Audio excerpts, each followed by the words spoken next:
మేడారంలో అడవి ప్రజల సంస్కృతి సంప్రదాయాలపై సామాన్యుల ప్రజలు జాగృతమవ్వాలన్నారు పర్యావరణవేత్తలు. హైదరాబాద్ సోమాజిగూడ ప్రెస్ క్లబ్లో మేడారం సంరక్షణపై పర్యావరణవేత్తలు సూచనలు చేశారు. మేడారం జాతరకు 1,05,00,000 మంది భక్తులు వస్తున్నారని, అక్కడి పరిసరాలు కాలుష్యం కాకుండా ప్రయత్నం చేస్తున్నట్లుగా తెలిపారు. ప్లాస్టిక్ వ్యర్థాలతో వనంలో జీవరాశులు నశిస్తున్నట్లుగా గుర్తించామని అన్నారు.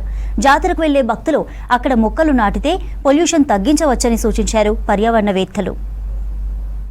11 అంశాలని మనం చర్చించేందుకు ఈ యొక్క సస్టైనబుల్ మేడారం, సుస్థిర మేడారం అనేటువంటి దాన్ని పెట్టున్నాము.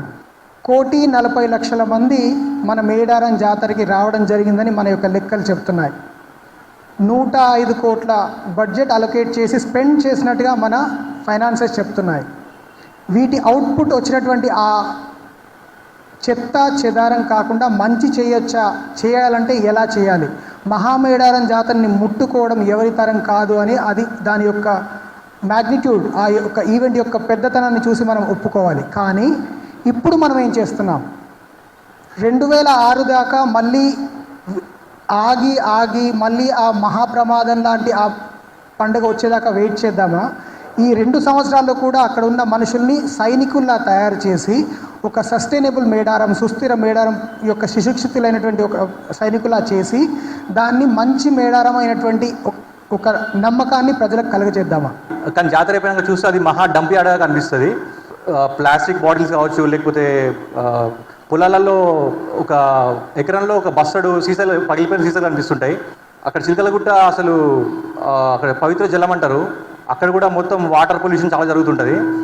అక్కడున్న గ్రామ పంచాయతీ వాళ్ళు ఏం చేస్తారంటే ఆ ప్లాస్టిక్ డిస్పోజల్స్ని వాటిని సింపుల్గా తీసుకెళ్ళి ఒక డంప్ యార్డ్లో కాలబెట్టేస్తారు. వాటిని మళ్ళీ కొన్ని నెలల తర్వాత వాటిని తిరిగి వేసి పెట్టేస్తారు. ఎంత సాయిల్ పొల్యూషన్ అవుతుందంటే దాన్ని మీరు లైవ్గా చూస్తేనే తెలియదు.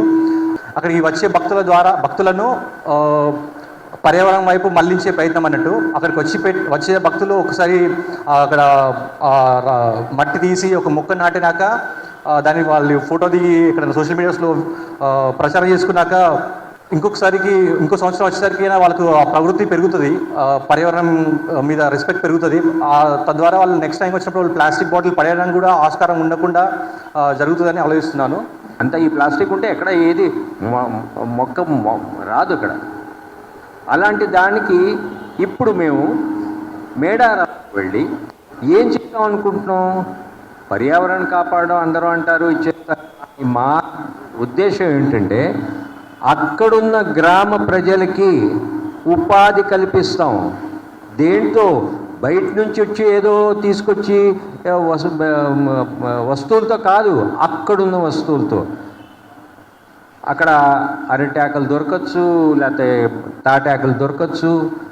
అక్కడ మేము తయారు చేసే ఈ ప్లాస్టిక్ ఉంది. ఇప్పుడు ప్లాస్టిక్ నుంచి సిమెంట్ యాష్, దాంతో రోడ్డు వేస్తున్నాను నేను. ఆ ప్లాస్టిక్ అన్సెగ్రిగేటెడ్ వేస్ట్ అంటారు, అంటే దాంట్లో అన్నీ కలుపుతుంటాయి. దాంతో మేము ఈ ఇటుకలు తయారు చేస్తా, ఇళ్ళు కట్టుకోవచ్చు. మళ్ళీ దీంట్లో కాస్ట్ ఏమైనా ఉందా? దీంట్లో ఏమైనా పెట్టుబడి పెట్టాలా? ఏమీ లేదే. మళ్ళీ తయారు చేసే విధానం సింపుల్. దానికి ఏ రకమైన ట్రైనింగ్ అక్కర్లే, ఒక హాఫ్ డే ట్రైనింగ్ ఉంటే చాలు ఇలా చెయ్యాలి.